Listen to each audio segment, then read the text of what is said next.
was 100 years ago, in 1920, that women in America won the right to walk into a polling place and cast their ballot.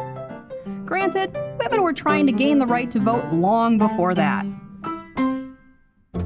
Women's rights issues were talked about decades before the Civil War, but the right to vote, or suffrage movement, officially began in 1848 at a convention in New York.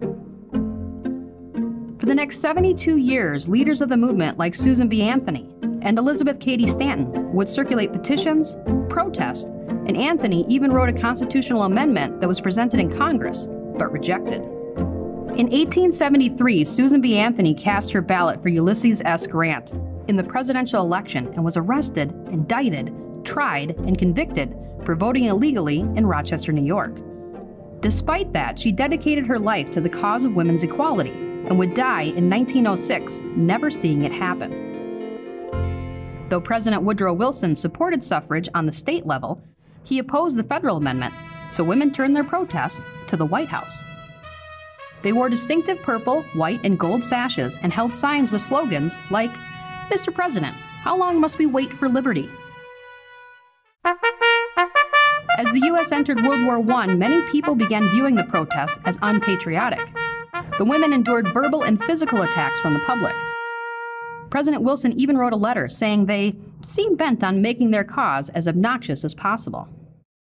Police began arresting the women for obstructing traffic, and soon the courts were handing out prison time.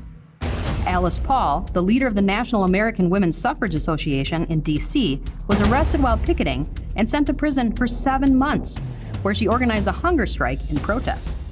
Doctors threatened to send her to an insane asylum and force-fed her, while newspapers printed her story and garnered public sympathy. Despite the threat of jail, women kept picketing outside the White House 6 days a week for a year and a half. Until the 19th Amendment, the same one written by Susan B. Anthony decades earlier, was passed by both the House of Representatives and the Senate.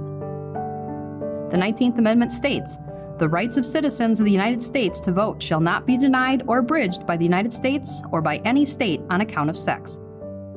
And with that, women finally made their way into the voting booth. But while the amendment opened the doors for some women, it did not eliminate state laws that operated to keep especially Black Americans from the polls with poll taxes and literacy tests, not to mention the threat of violence and lynching. It wouldn't be until 1965, with the passage of the Voting Rights Act outlawing these discriminatory voting practices, that all women and men actually gained the right to vote.